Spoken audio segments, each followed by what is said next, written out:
अस्सलाम वालेकुम। पिछले वीडियो में हमने बात की थी फ्रेंच रेवोल्यूशन की, जिसमें हमने फ्रेंच रेवोल्यूशन का अल्टीमेट पढ़ा था, जहां पे हमने ये समझा था कि जो फ्रांस के लोग हैं दे स्टॉर्म्ड द बास्टाइल। ठीक, वो बात थी 1789 की। 1789 से थोड़ा सा 5 साल हमें आगे आना है। मतलब आज हमें बात करनी है French society during late 18th century. जो लेट 18th सेंचुरी है, उस दौर में फ्रांस की सोसाइटी कैसी थी। देखो, फ्रेंच रेवोल्यूशन को समझने के लिए हमें परेशान नहीं होना है, ठीक है। सिंपल सी एक कहानी पढ़नी है, कहानी पढ़ के हमें समझ आएगा कि फ्रांस का रेवोल्यूशन क्या था और फ्रांस में रेवोल्यूशन कैसे आया। पहले हम समझेंगे फ्रांस की सोसाइटी कैसी थी।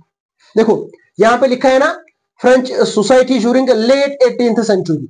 लेट 18th सेंचुरी का मतलब हो गया लगभग 1750 के बाद, 1750 टू ऑनवर्ड्स, ठीक है।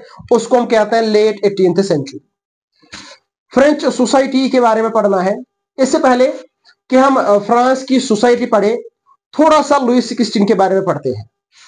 क्या होता है 1774 में लुइस 16 फ्रांस का बादशाह बनता है। एक छोटी सी कहानी है, जो समझनी है वो समझ के फ्रांस का रेवोल्यूशन अच्छे से समझ आएगा। 1774 में क्या होता है, लुइस 16 मोनार्क बनता है फ्रांस का। याद रखना है, जो लुइस 16 था, ही बिलोंग टू बार्बन फैमिली। वहां पे जो बार्बन फैमिली थी, उसी के साथ ताल्लुक रखता था कौन, लुइस 16, ठीक है। तो जो ये बार्बन फैमिली यहां फ्रांस में थी, इसका पूरा दबदबा था फ्रांस में। मतलब जो भी बादशाह बनता था वो इसी बार्बन फैमिली के साथ ताल्लुक रखता था, ठीक है ना। या जो भी वहां पे बादशाह हुआ करता था, ठीक, उसका ताल्लुक किसके साथ होता था, बार्बन फैमिली के साथ होता था। तो 1774 की बात आ रही है। 1774 में होता क्या है, लुइस 16 को मौका मिलता है वहां का मोनार्क बनने का। कहां का मोनार्क, फ्रांस का मोनार्क बनने का ये मौका मिलता है लुइस 16 को 1774। ठीक, एक चीज आपको इसके बारे में याद रखनी है कि जो लुइस 16 था, उसकी शादी हुई थी ऑस्ट्रिया की एक प्रिंसेस के साथ। लुइस 16 की शादी हुई थी ऑस्ट्रिया की एक प्रिंसेस के साथ, जिसका नाम था मैरी एंटोइनेट। ठीक, याद क्या रखना है, याद इन दोनों का नाम रखना है, एक लुइस 16, दूसरा मैरी एंटोइनेट, ठीक है ना। ये फ्रेंच रेवोल्यूशन कम लग रहा है और इनकी स्टोरी ज्यादा। तो बात यह है कि लुइस 16 शादी करता है किसके साथ, ऑस्ट्रिया की प्रिंसेस के साथ, जिसका नाम था मैरी एंटोइनेट। एंड याद रखना, तब वो 20 साल का था, ठीक है ना। 20 साल की उम्र में उसकी शादी होती है मैरी एंटोइनेट के साथ। ठीक, इतना क्लियर। देखिए, जब ये बादशाह बनता है कौन, मैं ये Louis 16, when he ascends the throne, जब वो बादशाह बनता है तो क्या देखता है, एम्प्टी ट्रेजरी, उसका खजाना खाली था, ठीक है ना। जब वो बादशाह बन गया तो देखा खजाना भरा हुआ होगा, लेकिन खजाना बिल्कुल खाली था। खजाना खाली क्यों था, यह समझना है। खजाना इसलिए खाली था क्योंकि फ्रांस ने बहुत सारे साल गुजारे थे वार में। लॉन्ग इयर्स ऑफ वार ने इस ट्रेजरी को खाली किया था, ठीक है ना। हुआ क्या है, थोड़ा सा फिर से कनेक्ट करो थोड़ा सा। लुइस 16 1774 में ये एसेंट थ्रोन करता है, ठीक। उसके बाद ये याद रखना है कि वो बार्बन फैमिली के साथ ताल्लुक रखता था। उसके बाद उसकी शादी होती है किसके साथ, ऑस्ट्रिया की एक प्रिंसेस के साथ, जिसका नाम था मैरी एंटोइनेट, ठीक। उसके बाद जब ये लुइस 16 मोनार्क बनता है तो देखता है कि जो पूरा खजाना है वो खाली पड़ा, ठीक है। खजाना खाली क्यों हुआ था, क्योंकि फ्रांस ने बहुत सारे साल दिए थे वार में, फ्रांस ने बहुत सारे साल गुजारे थे जंग में, ठीक। और जो ये वार है इट लीड्स टू डिस्ट्रक्शन, तो इस वार की वजह से क्या हुआ था, वहां की ट्रेजरी खाली हुई थी। नॉट ओनली वार, बल्कि वहां पे एक कोर्ट था, वो वर्सेल्स में एक कोर्ट था जो बिल्कुल एक्स्ट्रावैगेंट था। मतलब उस कोर्ट पे खर्चा ज्यादा आता था, ठीक है ना। इस कोर्ट ने भी फ्रांस की ट्रेजरी को खाली करके रखा था। और उसके साथ साथ जो फ्रांस है, फ्रांस ने अमेरिका की 13 कॉलोनीज को हेल्प किया था इंडिपेंडेंस हासिल करने में, ठीक है ना। एक सवाल आ सकता है कि जब लुई 16 मोनार्क बना तो ट्रेजरी खाली क्यों थी? ट्रेजरी खाली इसलिए थी क्योंकि फ्रांस ने बहुत सारे साल गुजारे थे वार करने में।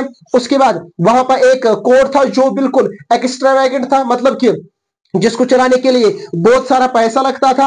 और उसके बाद जो ये फ्रांस है, फ्रांस ने अमेरिका की 13 कॉलोनीज को हेल्प किया था आजादी हासिल करने में। जो 13 कॉलोनीज अमेरिका की थी, they were under the control of Britishers, ठीक है ना। इन पे कंट्रोल किनका था? ब्रिटिशर्स का कंट्रोल था, ठीक। तो ये स्थिति है फ्रांस की, ये स्थिति है फ्रांस की। क्या हुआ फ्रांस में? जो ये 13 कॉलोनीज है, एक तो ऑलरेडी फ्रांस को 2 बिलियन लिवर्स का कर्जा था। एक तो ऑलरेडी फ्रांस को 2 बिलियन लिवर्स का कर्जा था। याद रखना, LIVERS लिवर जो है ये फ्रांस की एट दैट टाइम ये वहां फ्रांस की करेंसी थी, ठीक है ना। तो जो ये लुई 16 था उसको लगा कि बस अब मैं बादशाह बन गया, ठीक है ना, अब मेरा खजाना ये भरा हुआ होगा तो मैं ऐश करूंगा। लेकिन मसला क्या हुआ? एक तो ट्रेजरी एमपीटी थी, एक तो खजाना खाली था, दूसरा 2 बिलियन लिवर्स का कर्जा भी था। और जब इन्होंने इस 13 कॉलोनीज को हेल्प किया आजादी हासिल करने में, तो और 1 बिलियन ऐड करिए कर्जे को, ठीक है ना। तो कुल मिला के 3 मिलियन लिवर्स का कर्जा बढ़ गया किसको? फ्रांस को, जब लुई 16 वहां का मोनार्क बनता है, ठीक है ना। तो उसके बाद और एक मसला रहा, जो मनी लेंडर्स वहां के थे, मनी लेंडर जो वहां के थे, मतलब कि जो स्टेट को कर्जा देते थे, उन्होंने क्या किया? उन्होंने चार्ज किया 10% इंटरेस्ट, ठीक है ना। 10% जितना वो इंटरेस्ट लेते थे उससे ज्यादा 10% उन्होंने चार्ज किया अपने लोन्स पे, ठीक। तो अब बादशाह कहां जाए? सिचुएशन ऐसी है कि बादशाह सोच रहा था बस अब मेरे ऐश है, अब मैं बन गया मोनार्क, अब मैं कुछ भी कर सकता हूं। लेकिन जब देखा खाली ट्रेजरी है, एक तो ट्रेजरी खाली है, दूसरा 3 बिलियन लिवर्स का कर्जा भी है, हो गया ये कर्जा। उसके बाद जो उसने लोन लिया था मनी लेंडर्स से, वो मनी लेंडर्स 10% चार्ज करते हैं एक्स्ट्रा इंटरेस्ट, ठीक। तो अब ऐसी स्थिति में बादशाह क्या सोचेगा? बादशाह सोचेगा there is only one solution, अब एक ही सोल्यूशन है। जो ये सारा मसला है ना, अब इसका एक ही हल है, वो हो गया टू इंक्रीज द टैक्स। जो लोग हैं उनसे टैक्स हासिल करना, ठीक है। लोगों को ज्यादा टैक्स इंक्रीज करना, और उसके बाद तब जाके ये जो गवर्नमेंट है, ये जो मोनार्क है, ये इतने सारे खर्चे उठाता, ठीक है। देखो खर्चे क्या थे? एक तो ऑलरेडी ऑफिस मेंटेन करने थे, गवर्नमेंट ऑफिस मेंटेन करने थे। उसके बाद आर्मी को सैलरी देनी थी, ये कोर्ट को चलाना था, यूनिवर्सिटीज को चलाना था, या बाकी सारी चीजें। इन सब चीजों को चलाने के लिए गवर्नमेंट को पैसा चाहिए था। पैसा कहां से मिलेगा? पैसा आपको मिलेगा जब आप लोगों को ज्यादा से ज्यादा टैक्स इंपोज करोगे, ठीक है। Was the imposition of tax enough? क्या ये जो लोगों से टैक्स लेना है, क्या ये काफी था?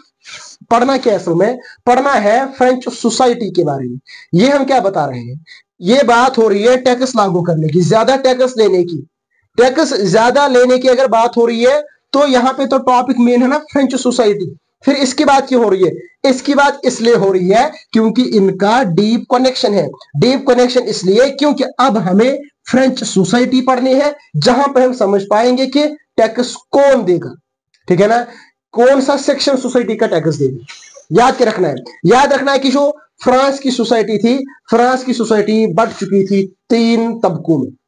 There were 3 states in French society, जो है ना लेट 18th सेंचुरी में अगर देखा जाए, फ्रांस के 3 तबके थे। फ्रांस की सोसाइटी में 3 हिस्से थे।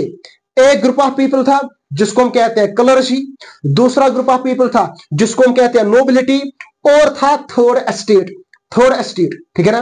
देखिए पहला क्लर्जी में वो लोग आते थे जो बस चर्च के साथ जुड़े हुए थे, उनको हम क्लर्जी कहते हैं। दूसरा नोबिलिटी में बड़े बड़े जमींदार आते थे, बड़े बड़े प्रॉपर्टी होल्डर्स आते, ठीक है ना। पहला तबका हो गया क्लर्जी वालों का, ठीक है। क्लर्जी वालों का रिश्ता चर्च के साथ था। दूसरा तबका हो गया नोबिलिटी बड़े बड़े लोग फ्रांस के थे। और तीसरा तबका है जिसको हम कहते हैं थर्ड एस्टेट में कौन आते हैं? थर्ड एस्टेट में पीजेंट्स आते हैं, बाकी आर्टिजन्स आते हैं, बाकी छोटे छोटे मर्चेंट्स आते हैं। ये थर्ड एस्टेट में थे। ठीक, तो जो पहले दो तबके थे, एक क्लर्जी का और दूसरा नोबिलिटी का, 3 एस्टेट्स टोटल थी। There were 3 estates in the society of France during late 18th century. Late 18th century में फ्रांस की सोसाइटी के 3 एस्टेट्स थे। पहला क्लर्जी, दूसरा नोबिलिटी और तीसरा थर्ड एस्टेट था। ठीक है, जो पहले 2 एस्टेट थे ना, एक था क्लर्जी और दूसरा था nobility, they were enjoying some special privileges. उनको स्पेशल प्रिविलेज मिल रहे थे बाय बर्थ, जन्म से उनको स्पेशल प्रिविलेजेस मिल रहे थे। और उन प्रिविलेजेस में से एक बड़ा प्रिविलेज ये था, दे वर एग्जेम्प्टेड फ्रॉम पेइंग टैक्सेस। ठीक है ना, उनको किसी भी किस्म का टैक्स नहीं देना पड़ता था गवर्नमेंट की ओर।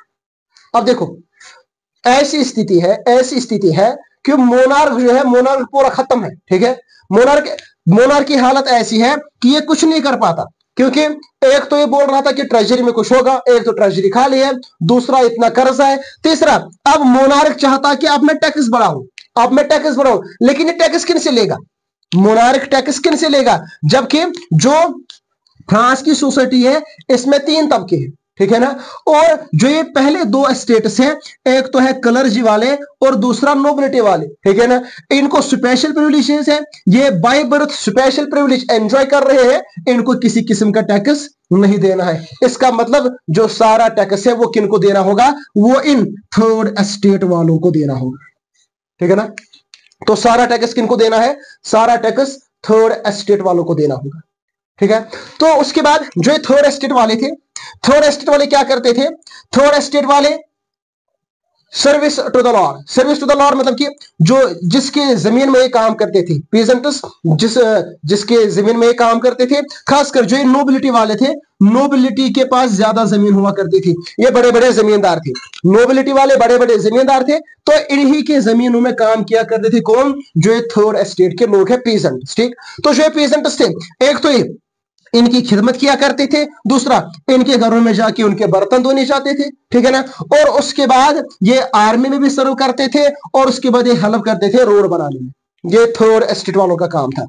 फर्स्ट एस्टेट, सेकंड एस्टेट और थर्ड एस्टेट जो मजलूम कौम था वहां पे, कहां पे? फ्रांस में।